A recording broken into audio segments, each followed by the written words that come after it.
Hi, hello. Dara here.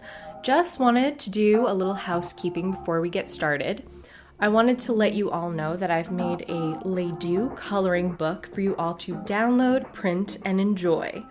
And by I've made a coloring book for you, I mean I've made my fiancé make a coloring book for you.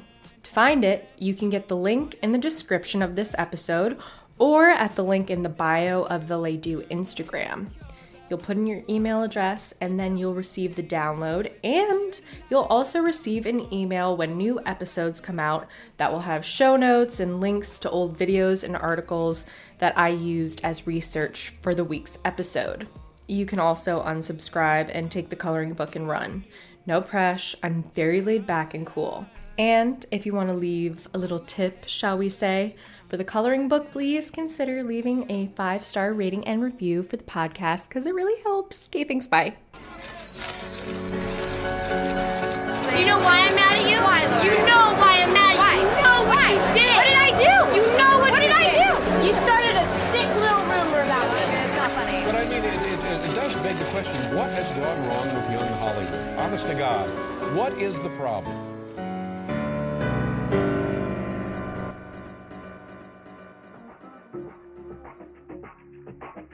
Yeah.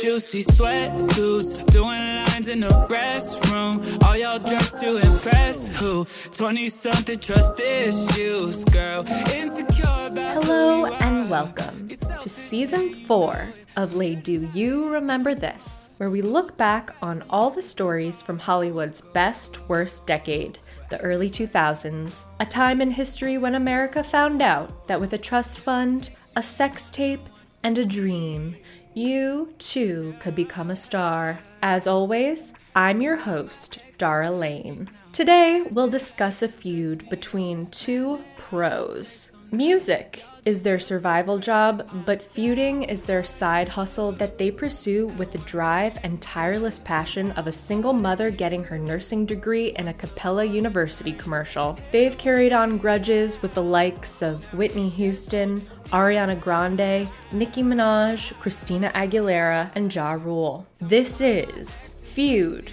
Eminem and Mariah Carey.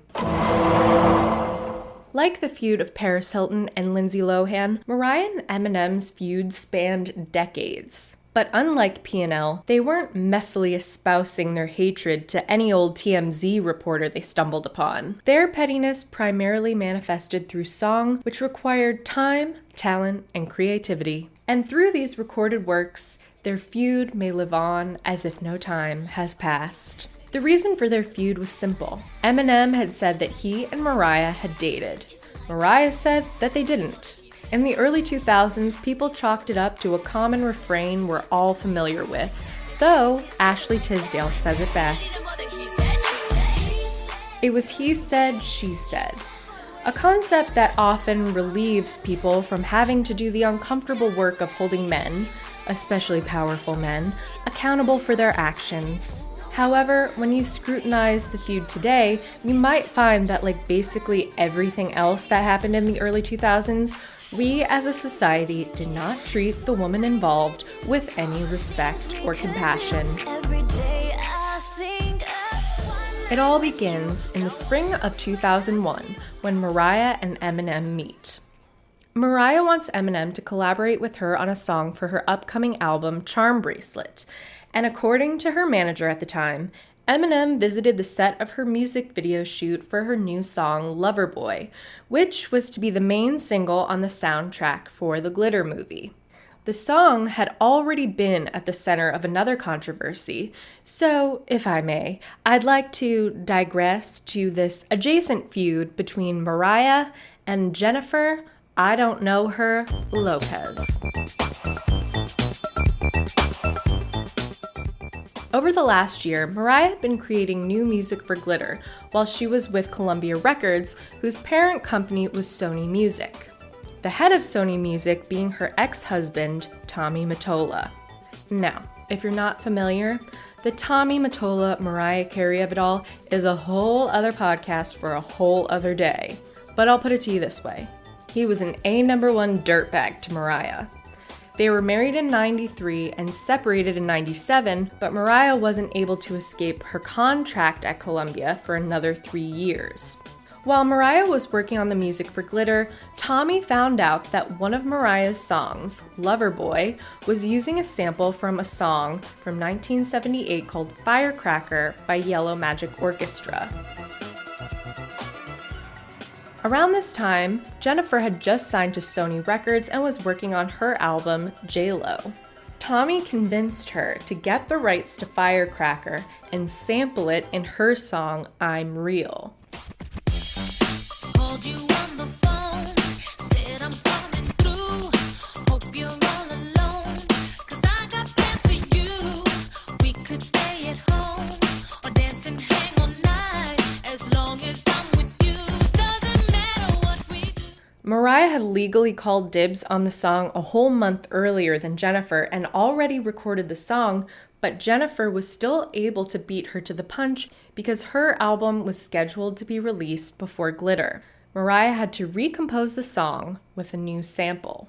By May 2001, when it was time to film the video for Loverboy, Mariah had been burning the candle at both ends for over a year trying to finish the Glitter movie and the soundtrack.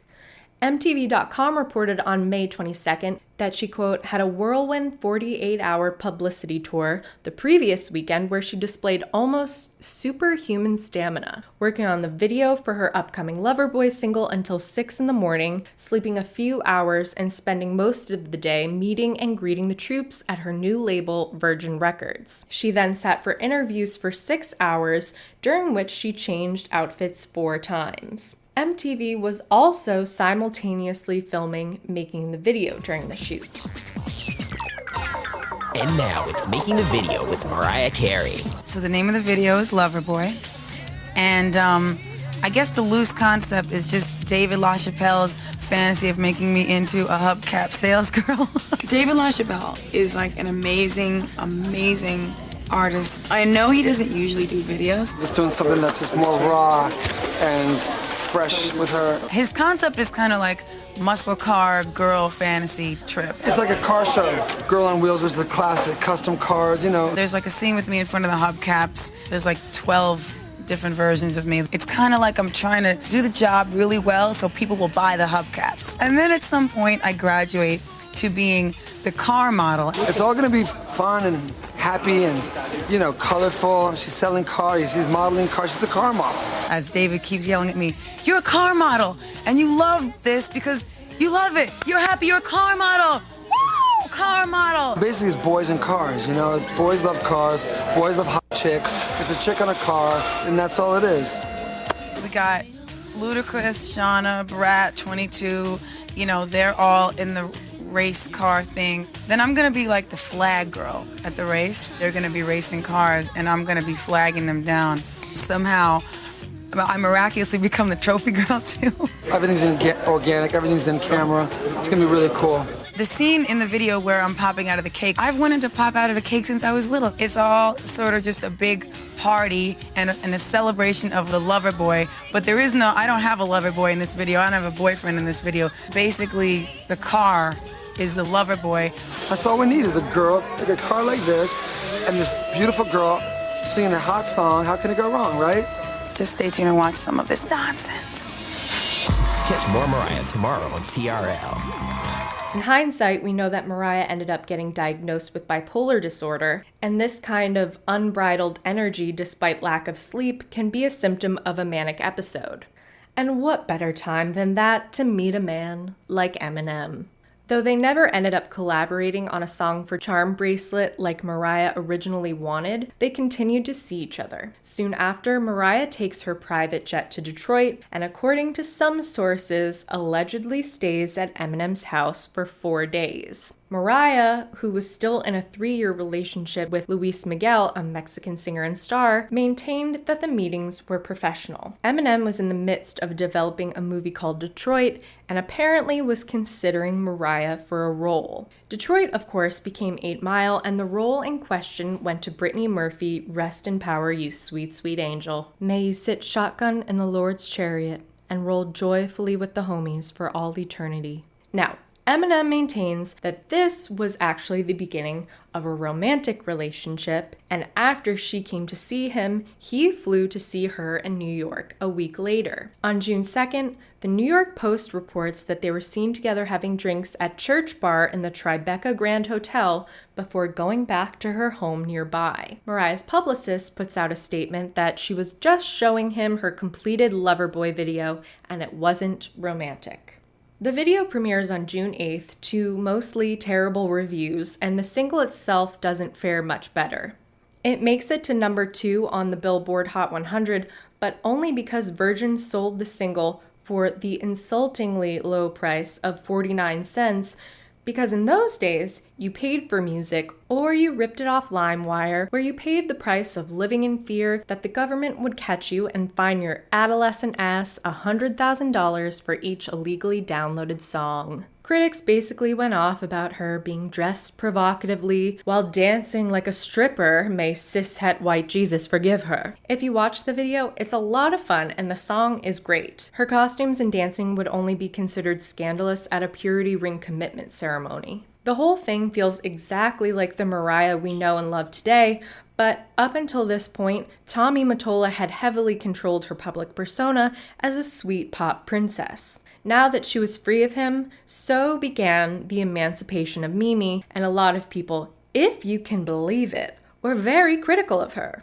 Soon after the video premieres, her relationship with Luis ends, and throughout the summer, additional pressure mounts on Mariah, and her behavior becomes more erratic, which included an infamous appearance on TRL and a hospitalization for the classique ailment of exhaustion. Then, the Glitter soundtrack drops on September 11th to mostly bad reviews and low album sales, which was the only notable thing that happened that day. 10 days later, Glitter the movie hits theaters, and we all know how that went. Not well, bitch. Amidst all of this, there's not much tabloid evidence of a relationship between Eminem and Mariah. Time goes on, and in May of 2002, just about a year after their first meeting, his album The Eminem Show is released, which features 2 songs that mentions Mariah by name. First, there's Superman. Am I too nice? Buy you ice. Bitch, if you died, wouldn't buy you life. What you trying to be my new wife? What, you Mariah? Fly through twice. But I do know one thing, no. Bitches, they come, they go. And then, when the music stops, where he raps that he would beg Mariah to take him back. Then in July, he does an interview with Rolling Stone where they ask if he was almost, quote, boyfriend-girlfriend with her. And he replies, "There's truth to that. I don't want to say anything disrespectful because I respect her as a singer, but on the whole personal level, I'm not really feeling it. I just don't like her as a person. I gotta be honest, I learned a lesson from it. Don't believe the hype. I have respect for her, but she doesn't really have it all together. I'll just say that, and that she's a beautiful woman." In retaliation to all of that, Mariah writes a song for her next album, Charm Bracelet, called Clown.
But I guess you would know, that's where I'm wrong. Consequently, now you're in this fully overblown. You don't want the world to know that I'm just a puppet show and a little boy inside. I can sit home alone and cry. Who's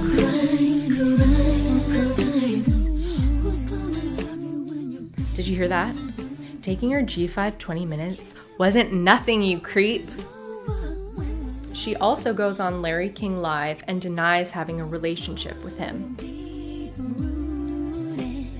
All of this, as you can imagine, did not go over well with a man who liked to make up little ditties about brutally murdering the mother of his child. In 2003, Mariah goes on tour, and when she performs Clown, she has a dancer come out as a marionette that looks a lot like Slim Shady, complete with a blonde wig and a Detroit Pistons jersey. A pretty tame burn, all things considered. The back and forth simmered down between them, and for 2 years it all seemed over and done with, until 2005 when Eminem went on tour. Aptly named the Anger Management Tour, he played personal voicemails that are allegedly from Mariah that say things like, "Why won't you see me? Why won't you call me?" And then he pretends to vomit on stage. Now, Mariah did have a track record of posting unhinged voicemails while she was in the middle of her breakdown in 2001. So the recordings could be real and would prove that he did dump her, but like, good for you, asshole. You can now prove your side of the story by exploiting a woman who is having an episode. In further Justin Timberlake fashion, a year later, Eminem uses Mariah's name to drum up publicity for his upcoming album. On his Shade 45 radio show, he calls her a bitch and a cunt and says they dated for 6 or 7 months and ultimately is mad because she denied that they dated. Then in 2007, Eminem's friend 50 Cent jumps on the bandwagon when he raps about her in his song, All of Me. He says, M predicted it all. I don't know how he knew it. He said women from Hollywood, they liars, liars, liars. You fuck them, they get you heated. Deny it like Mariah.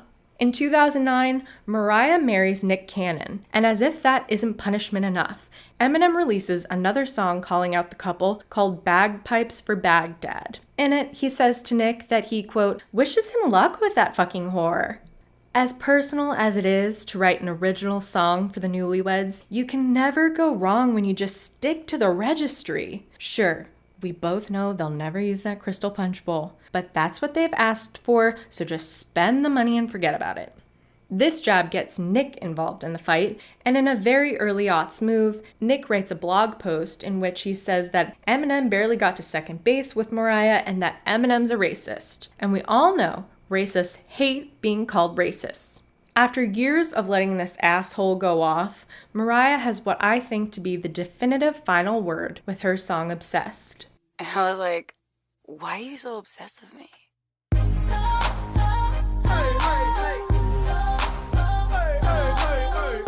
the real MC please step to the mic? MC, you need an MC. Place to be. MC to MC. All up in the blog saying we met at the bar when I don't even know who you are. Saying we up in your house, saying I'm up in your car. But you in LA and I'm out at your mains. I'm up in the A, you so lame. And no one here even mentions your name. It must be the weed, it must be the E. Cause you be poppin', heard you get it poppin'. Why you so obsessed with me? Boy, I wanna know. Lying that you're sexing me when everybody knows. It's clear that you're upset with me. Oh, finally found a girl that you couldn't impress. Last man on the earth still couldn't get this. You're delusional, boy, you're losing your mind. It's confusing, you're confused, you know why you're wasting your time. Got you all fired up with your Napoleon complex. See it right through you like you're bathed in a Windex. Boy, why you so obsessed with me? And I'm ready to say, It's cool, it's calm, it's collected. The feud continues on for another full decade, but only between Nick and Eminem, two dweebs who can't leave well enough alone. Mariah sings her piece, winks, and disappears into a pink cloud that smells of cotton candy and tickles your nose like butterfly kisses. Eminem, of course, has to retaliate, and he completely spirals when he writes and records the song The Warning, where he openly threatens Mariah that he'll expose nude pictures of her, a little thing that we call revenge porn, which is now illegal in most states. The song is truly disgusting and abusive, and if you want to hear it, you're gonna have to do that on your own time. But I will mention one other lyric. He's so out of control on this track that he's willing to humiliate himself to prove some sort of point. He asserts again that they dated for 6 months, but that she only let him have sex with her once, and that one time they didn't even end up having sex because he prematurely ejaculated all over her and she was subsequently disgusted by him. Sir, that does not sound like you dated this woman for 6 months. Sure, originally, Mariah denied ever hooking up with him when he unceremoniously broadcasted her personal business to the world. And as recently as this month, Mariah's friend Da Brat confirmed that this story that Eminem raps about is true. But I don't blame Mariah for lying, and I don't blame Denise Richards for almost definitely lying about having sex with Brandi Glanville either. Knowingly or unknowingly, he mischaracterized the nature of his relationship with her and then publicly attacked her over and over, each attack escalating in viciousness if she deigned to marry another man or stand up for herself. And I'll grant you, Eminem has his own host of mental illness and addiction issues, which is no excuse for this behavior, but does provide some context. What's maybe even more shitty is that everyone allowed him to say these things to a woman, to a living legend of pop music no less. Not that success should protect a woman from abuse, but if we aren't willing to put a stop to this kind of public abuse, we sure as shit aren't going to do anything about abuse perpetrated against women we've never heard of. Okay, let's all take a little break. Let's all have a little sip of a chill white wine. Allow that to cool the head, the heart, and the tongue. Okay.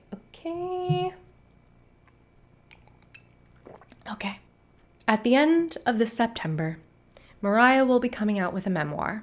Sources close to Eminem say he's, quote, really stressed that in it, she'll reveal all about their relationship. And I hope she does. After all he has put her through, and the media has put her through, she deserves to say, I do know him, and he's a miserable brat who can't fuck. Lay Do You Remember This is researched, written, narrated, and edited by me, Dara Lane. If you aren't already, please subscribe on iTunes or Spotify and leave a rating and review. We also have a private Facebook group you can join and some early 2000s Spotify playlists. You can find those links on the show's Instagram.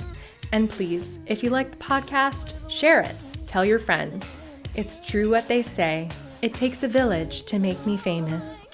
If you have any questions, comments, or show suggestions, please email laydoyourememberthis@gmail.com. So, you're invited to come back next week. We've got a table, and I've put you on the list for Lay Do You Remember This.